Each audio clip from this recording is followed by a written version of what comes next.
On this week's Waypoint, Rengar gets his stealth back, Lucian makes it to the game, Fog of War brush and visibility discussions, and the 3.10a patch changes.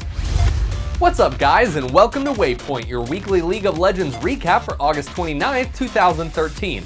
I'm your host, Mike Schaffnick. Last week, some of you might remember how Skarazard updated us on some of the changes that were being tested internally for Rengar. Well, it looks like all that video editing was short-lived because Skarazard has returned with an updated version of Thrill of the Hunt that includes the option of either having stealth or not. This new iteration appears to have two different modes that the player can choose whether or not to activate. Upon activating Rengar's ultimate, you will enter a mode called Hunt that will grant % movement speed and vision to nearby enemy champions. During this time, Rengar will also generate up to 5 ferocity, and his first basic attack will cause him to leap. This mode will last for a long duration or until Rengar uses an ability or leaps. After being in hunt mode for a few seconds, the player may choose to activate Rengar's second ult, Stalk Mode. Stalk Mode will remove all bonus movement speed, but allow Rengar to enter stealth. This version of stealth will last for a shorter duration than hunt and be removed if Rengar takes offensive action. I've gotta say, after last week's episode, I kind of like this new version with choice. It really brings a lot of flexibility to Rengar's kit by letting him adapt to the situation that it calls for. Veteran players will be able to appreciate his versatility, but the true skill cap of this champion will remain relatively high. As for consuming ferocity, it sounds like this is something that Skarazard still wants to do. However, he wants to find a better bonus other than just increasing its duration. Something more along the lines of plus damage or plus stealth time, depending on which mode you're in. What do you guys think about this latest iteration of Rengar's ultimate? Is it much more of a compromise than last week's episode? You guys were vocal about it before, so let me know again in the comments below. Shortly after we uploaded last week's video, Lucian the Purifier finally made his way to live servers. Now this champion was one that I was extremely looking forward to for many reasons which I spoke about previously, but I think what I really liked about this champion was the introduction to him with his custom login screen. She was everything to me, but they took her, and with her they took my kindness and my mercy. That was their mistake. Because now, all I've got left is a cold heart. They thrive on doubt. They feast on fear. These wretched abominations blight this world, and every last one of them will perish by my hand.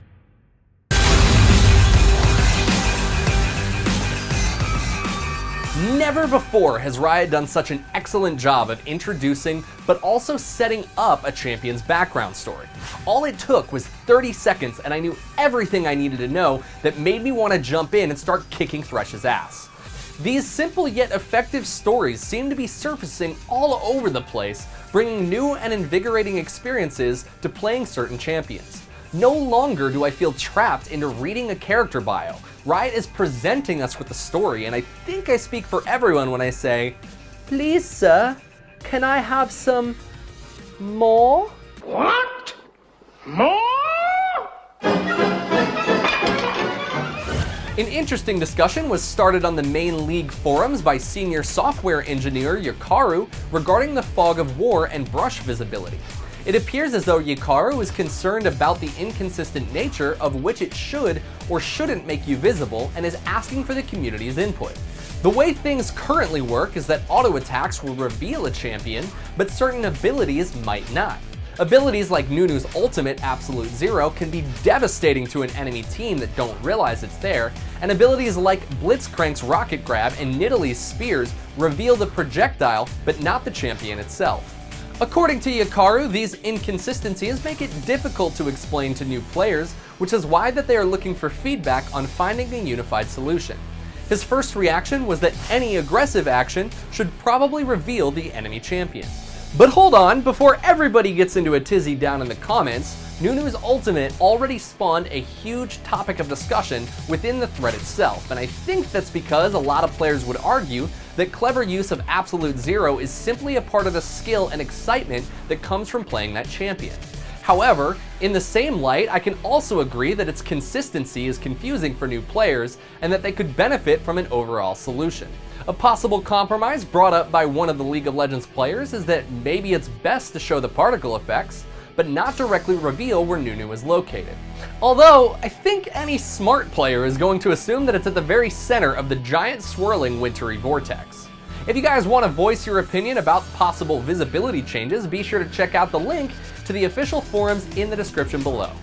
Taking a look into some of the latest patch notes, the World Finals are fast approaching, and in order to keep things stable, Riot will be splitting up the next few patches into smaller ones to minimize risk. The latest patch was 3.10a and contains only balance and design changes, so let's jump and take a look at some of the bigger ones. LeBlanc is getting her base health regeneration and attack damage per level increased, and Riven will now be able to leap over walls with her third hit of Broken Wings. Master Yi is seeing a rework almost across the entire board, which I think after his rework is a little to be expected. Highlander now reduces ability cooldowns per kills and assists by a percentage rather than flat second reduction. Meditate's damage reduction at later levels has been increased, and Wuju Style's passive attack damage bonus is now higher at early levels and lower at later ones. Finally, Master Yi's attack speed per level has been reduced. Shen received a few nerfs as Faint Shield has been weakened, and Stand United can now be interrupted by root effects. Twitch's Expunge will now deal less damage at early to mid levels, and Zack's passive healing blobs will now be harder to pick up for both him and his opponents. Additionally, Zack's ult will no longer grant him tenacity while it's active. Now these were just the largest changes that I felt like affected everyone. To get full details on all of the patch changes, be sure to check the link in the description below. It's nothing new to get dunked on by Darius, and it's kind of why he's known as the Dunkmaster King, but during a live art demo at Gamescom 2013, Riot took it to a whole different level. Much like Pool Party Leona during PAX East, this year they chose a skin idea from the live audience, which was Dunkmaster Darius. Wearing a Noxian basketball jersey and wielding an uprooted basketball hoop, this Darius skin embraces the identity of the champion and swishes from the free throw line. Now do remember, this is just a concept, and it by no means promises that it will actually make it to live. However, we did recently see Pool Party Leona make it to the game, so I'm gonna cross my fingers and hold my breath and start counting.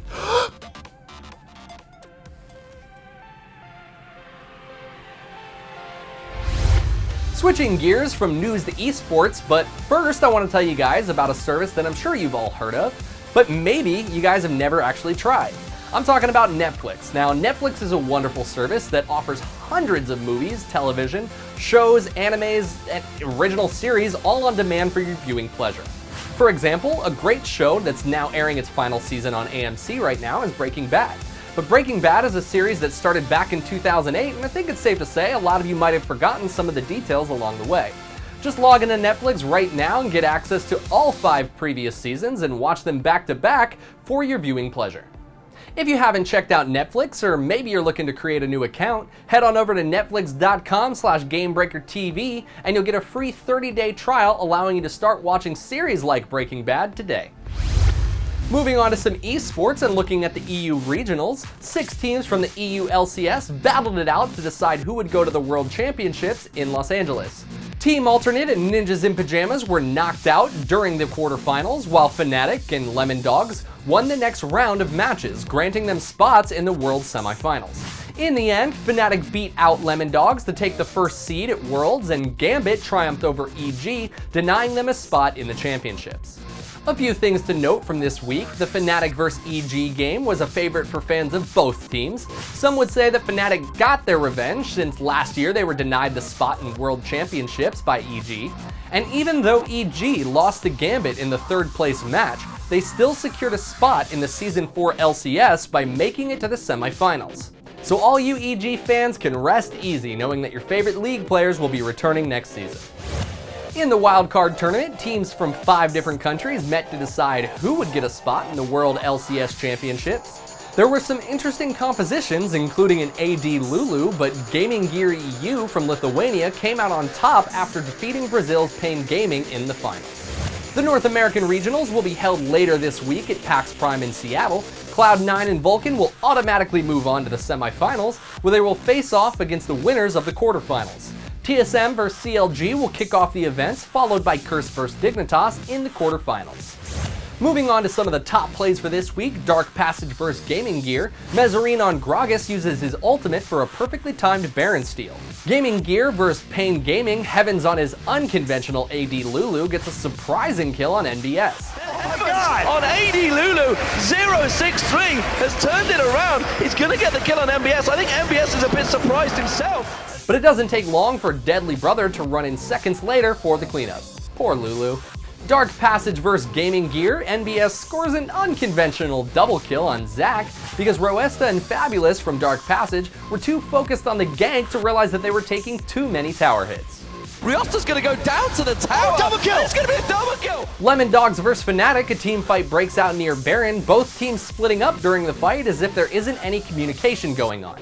Lemon Dogs wins the team fight, but only with one member of their team remaining. Around the same time, but he gets locked up by the Stranglethorns and the Baron doing damage towards him. Meanwhile, the rest of Fnatic come in there. We do see Pushu. He gets on towards Nuke. Peke not doing a lot of damage. They're not going to chase it out there. Now they're really low. Baron. Soaz still has unstoppable force available, ladies and gentlemen. Can he see if he comes around there? There's the unstoppable force. No, he gets whiffed. He gets Arcane shifted away from this one. They're going to steal the Baron very, very low. Soaz gets taken down by Taps. Now we're going to see Mithy. He gets on towards Pushu. Oh no! Peke doing the damage. They're on towards the Baron. The crescendo comes across. The Baron still low. It's taking down Taps though. Yellowstar might be able to juke this one out. The Baron does the damage. It was a triple kill, but the turns it around.